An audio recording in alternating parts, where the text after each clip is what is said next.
ಬೆಂಗಳೂರು ಜೈಲಲ್ಲಿ ಅವರಿಗೆ ಇರಿಸಲಾಗಿದೆ, ಪ್ರತ್ಯೇಕ ಸೆಲ್ನಲ್ಲಿ ಇರಿಸಲಾಗಿದೆ. ಬಳ್ಳಾರಿ ಜೈಲಿಗೆ ದರ್ಶನ್ರನ್ನ ಶಿಫ್ಟ್ ಮಾಡ್ತಾರಾ ಅನ್ನುವಂತಹ ಪ್ರಶ್ನೆ ಈಗ ಎದುರಾಗಿದೆ. ಇವತ್ತೇ ದರ್ಶನ್ ಜೈಲು ಶಿಫ್ಟ್ ಭವಿಷ್ಯ ನಿರ್ಧಾರವಾಗುತ್ತೆ. ಯಾಕಂದ್ರೆ ಮಧ್ಯಾಹ್ನ 3 ಗಂಟೆಗೆ ವಿಚಾರಣೆಯನ್ನ ಮುಂದೂಡಿಕೆ ಮಾಡಲಾಗಿದೆ.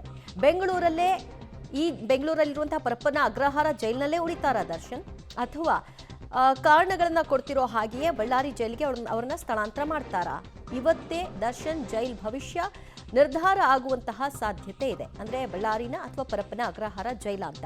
ಮಧ್ಯಾಹ್ನ 3 ಗಂಟೆಗೆ ಅರ್ಜಿಯ ವಿಚಾರಣೆಯನ್ನ ಮುಂದೂಡಿಕೆ ಮಾಡಲಾಗಿದೆ. ಆಗ ಮತ್ತೊಮ್ಮೆ ವಾದವನ್ನ ಕೇಳ್ತಾರೆ.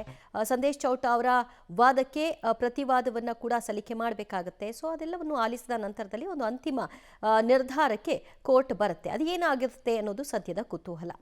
ಮತ್ತಷ್ಟು ಮಾಹಿತಿ ಪಡೆಯೋಣ ನಮ್ಮ ಪ್ರತಿನಿಧಿ ನಾಗೇಶ್ರಿಂದ. ನಾಗೇಶ್, ಈಗ ಸುಪ್ರೀಂ ಕೋರ್ಟ್ ಏನು ಹೇಳಿರಲಿಲ್ಲ ಅವ್ರನ್ನ ವಾಪಸ್ ಎಲ್ಲಿದ್ರೋ ಆ ಜೈಲಿಗೆ ಹಾಕಬೇಕು ಅಂತ.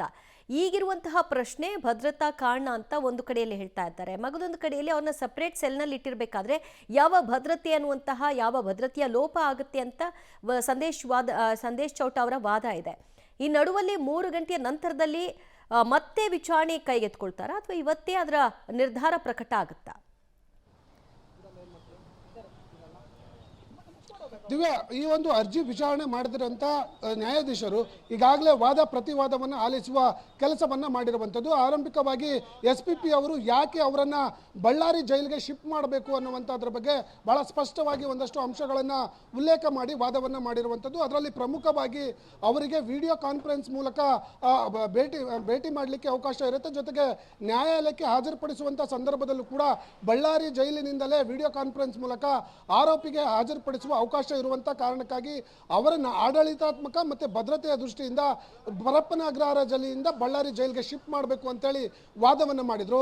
ಅದಕ್ಕೆ ಪ್ರತಿವಾದವಾಗಿ ದರ್ಶನ್ ಪರ ವಕೀಲರು ಸಂದೇಶ್ ಚೌಟ ಅವರು ಕೂಡ ಆರೋಪಿಯನ್ನ ಬಂಧನ ಮಾಡಿ ಜೈಲಿಗೆ ಬಿಡುವಂತ ಸಂದರ್ಭದಲ್ಲಿ ಯಾವುದೇ ಭದ್ರತಾ ಲೋಪ ಆಗದ ಇರುವಂತ ಸಂದರ್ಭದಲ್ಲಿ ಈಗ ಹೇಗೆ ಪ್ರತ್ಯೇಕವಾಗಿ ಜೈಲಿನಲ್ಲಿ ಇರಿಸುವಂತ ಸ್ಥಳದಲ್ಲಿ ಹೇಗೆ ಭದ್ರತಾ ಲೋಪವನ್ನು ಆಗತ್ತೆ ಅನ್ನುವಂತ ವಾದವನ್ನ ಮಾಡಿದ್ರು. ಜೊತೆಗೆ ಈಗಾಗಲೇ ವಾದ ಪ್ರತಿವಾದವನ್ನ ಆಲಿಸಿರುವಂತ ನ್ಯಾಯಾಧೀಶರು 3:30ಕ್ಕೆ ಆದೇಶವನ್ನ ನೀಡುವ ಸಾಧ್ಯತೆ ಇದೆ ಅನ್ನುವಂತ ಮಾಹಿತಿಗಳು ಕೂಡ ಈಗ ಗೊತ್ತಾಗ್ತಿರುವಂತದ್ದು. ಓಕೆ ನಾಗೇಶ್, ಸಂಪರ್ಕದಲ್ಲಿರಿ, ಮತ್ತಷ್ಟು ಮಾಹಿತಿ ನಿಮ್ಮಿಂದ ಪಡೆದುಕೊಳ್ತೀವಿ. ಸದ್ಯ ದರ್ಶನ್ ಬಳ್ಳಾರಿ ಜೈಲ್ ಶಿಫ್ಟ್ ವಿಚಾರಕ್ಕೆ ಸಂಬಂಧಪಟ್ಟ ಹಾಗೆ ಅರ್ಜಿಯ ವಿಚಾರಣೆಯನ್ನ ಕೈಗೆತ್ತಿಕೊಳ್ಳಲಾಗಿದ್ದು ಮಧ್ಯಾಹ್ನ 3 ಗಂಟೆಯ ನಂತರದಲ್ಲಿ ಮತ್ತೆ ವಿಚಾರಣೆಯನ್ನ ಪುನಾರಂಭ ಮಾಡ್ತಾರೆ.